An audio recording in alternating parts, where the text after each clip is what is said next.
यही विधि कही कही बचन प्रिय लेहि नयन भरि नीर। किमि चली हही मारग अगमा सुठ सुकुमार शरीर। इस प्रकार आपस में प्रेम पूर्ण वचन कह कह करके रो देते हैं लोग। इतने सुंदर इतने सुकुमार कैसे कठोर रास्ते पर चलेंगे, कैसे जंगल में चलेंगे। किमि चली हही मारग अगमा सुठी सुकुमार शरीर। इस तरह भगवान के प्रति अपने आप स्नेह भर रहा है। जो करोड़ों साधना के बाद भी भगवान में प्रेम नहीं होता है, वो उनके सुंदर शरीर को देख करके प्रेम छलछला रहा। कैसे रास्ता चलेंगे। ये राम से उनका कोई प्रकट संबंध नहीं है देह का, लेकिन आत्मा का संबंध है ना। कैसे रास्ता चलेंगे, कैसे गुजारा करेंगे, वर्षा होगी तो कैसे रहेंगे, आंधी आएगी। यही है कृष्ण भावनामृत वास्तव में, यही चिंतन।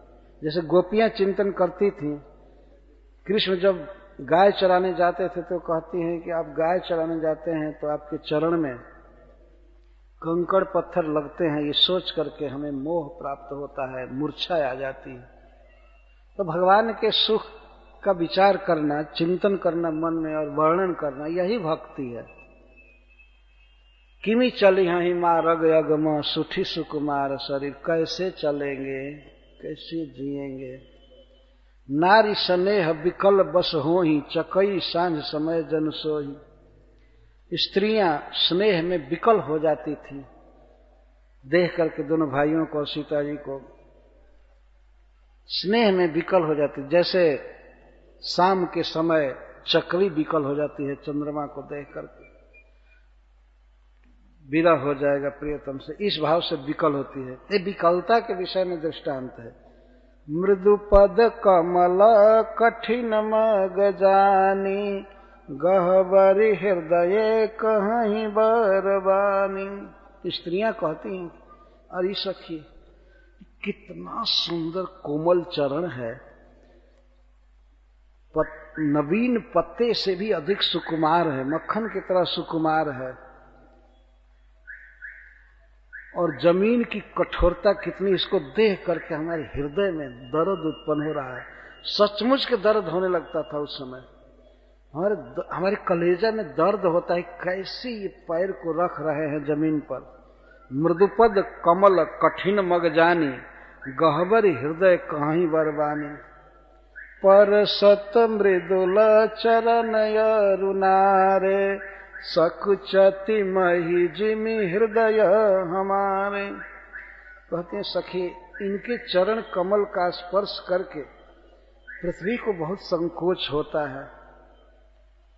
बेचारी संकोच कर रही है, जैसे हमारा हृदय है वैसे पृथ्वी का भाव है।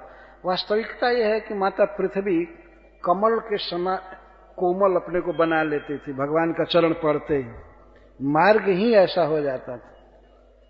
पृथ्वी में यह शक्ति है, तो भगवान के चरण कमल को पढ़ने के पहले वो अपने को माखन से भी अधिक सुकुमार कर लेती थी पृथ्वी।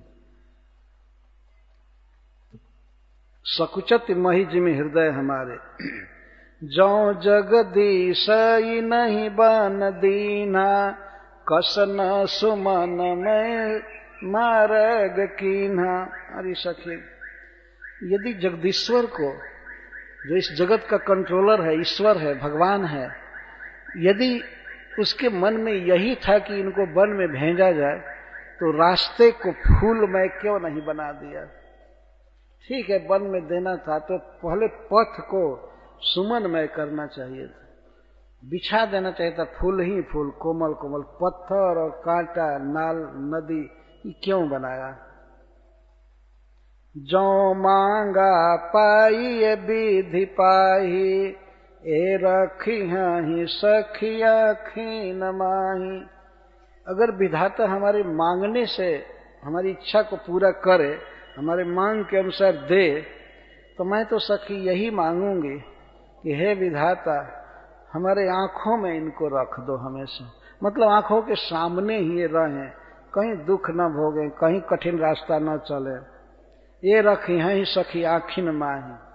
आखिन माही का अर्थ है कि हमारे नजर के सामने ही ये रहें, हमेशा दर्शन होता रहे, हमेशा ये सुखमय रहे।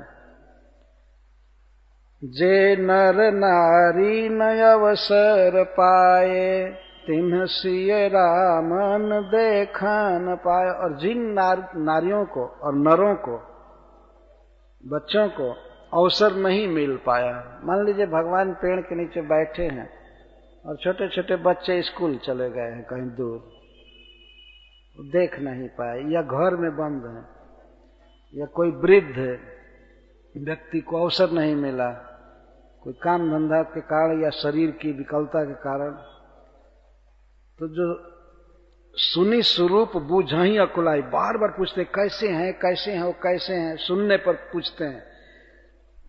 अब लगी गए कहाँ, लगे भाई कहाँ गए होंगे, कहाँ गए होंगे वे दोनों भाई, कितना दूर गए होंगे, कितना दूर गए होंगे। तो समर्थ धाई बिलो कहीं जाई, जो समर्थ थे वो बहुत दौड़ लगा करके वन में जा करके और हाँफते हुए देख रहे हैं भगवान को। देख करके बहुत प्रसन्न हुए, सचमुच में जैसा लोग वर्णन करते थे वैसा है।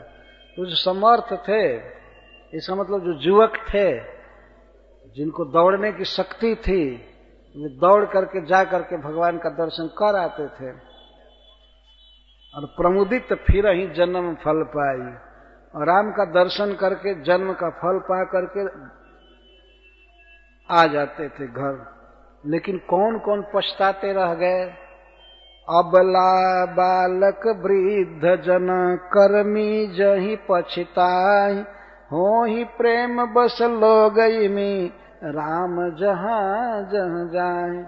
तो राम जहां जहां जाते हैं वहां कुछ अबलाए, अबला जिनमें बल नहीं था, स्त्री को अबला कहते हैं, बल नहीं होता है। कई प्रकार का अंकुश भी समाज का रहता है, निर्बल रहते हैं। अब तो बहुत भारी बल मिल गया स्त्रियों को।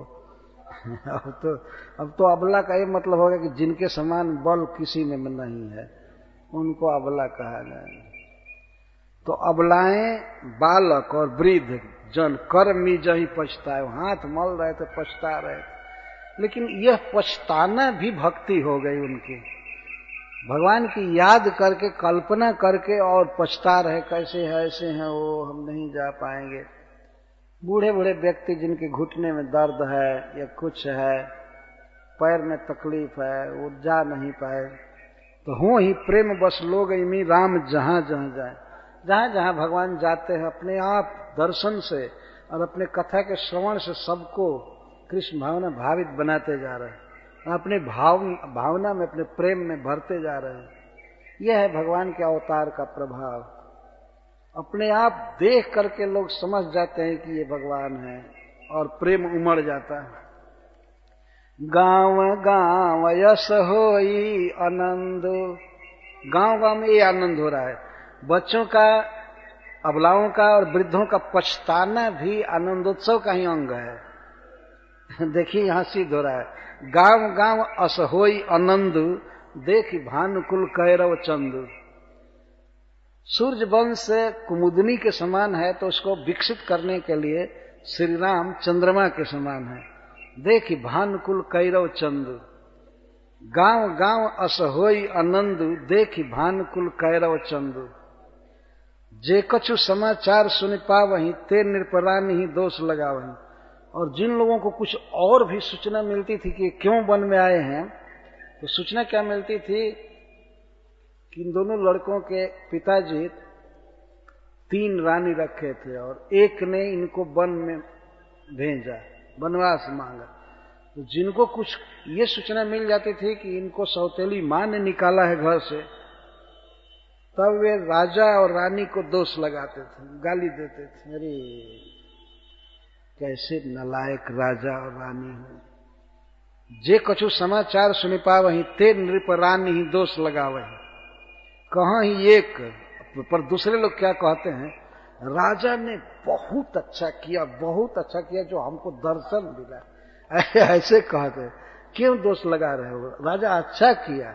अरे भवन में रहते तो कोई दर्शन नहीं करता, देखता नहीं, इधर इतनी लोगों को दर्शन मिल रहा है। बहुत अच्छा किया राजा ने। कहाँ एक भल अति नर नाहु, दिन हम ही जो लोचन लाहू। राजा ने आंखों का फल दिया इनको भेजकर जंगल में, बहुत अच्छा किया। कहीं परस पर लोग लोगाई, बातें सरल स्नेह सुहाई। लोग और लुगाई, लोग का स्त्रीलिंग वाचक शब्द है। लोग और लोगी मतलब इस पुरुष और स्त्रियां आपस में यही सब बात करते थे। बहुत सुंदर बात, स्नेह से बात और सुहावनी बातें। फिर कहते हैं आपस में, ते पितु मातु धन्य जिन्ह जाए, धन्य सो नगर जहां ते आए। सुनो सुनो, वे माता पिता धन्य हैं जिनके ये पुत्र हुए हैं, जिनसे इनका जन्म हुआ है। वे माता पिता धन्य हैं, धन्य है, महासौभाग्यशाली है, महापुण्यवान है। और धन्य सो नगर जहां ते आए, जहां ये इतने वर्षों तक जन्म लेकर के रहे, लड़काई किए, खेल कूद किए, जहां इनका विवाह हुआ, वो नगर धन्य है। धन्य है जहां ये बड़े हुए हैं, जहां जन्म हुआ है, जन्मभूमि धन्य है। श्री राम जन्मभूमि की जय। तो ते पितु मातु धन्य जिन्ह जाए, धन्य है माता पिता, धन्य है इनका गांव जहां से आए हैं। धन्य सो देश शैल बन गाँव, जहां जहां जाहि धन्य सोई ठाऊं। धन्य है वह स्थान और धन्य है वो पर्वत, धन्य है वो वन, वो गांव, जहां जहां ये अपना पैर रखते हैं। जहां जहां जाहि धन्य सोई ठाऊं। सुख पायो बिरंच रचते ही, ये जही के सब भांति सने ही। विधाता ने उन लोगों की रचना करके उनको जन्म दे करके धन्य कर दिया, या बहुत सुख पाया होगा जो इन दोनों लड़कों से स्नेह करते हैं। उनकी रचना करके विधाता बहुत सुख पाया होगा। इनकी तो बात छोड़ दीजिए, इनसे जो लोग स्नेह करते हैं, जैसे माता पिता या और भी संबंधी मित्र आदि, या रास्ते में भी जहां भी इन दोनों से जो स्नेह करते हैं, ये राम लक्ष्मण से अभिप्राय है, इनसे जो स्नेह करते हैं उनको उत्पन्न करके ब्रह्मा बहुत सुख पाया होगा।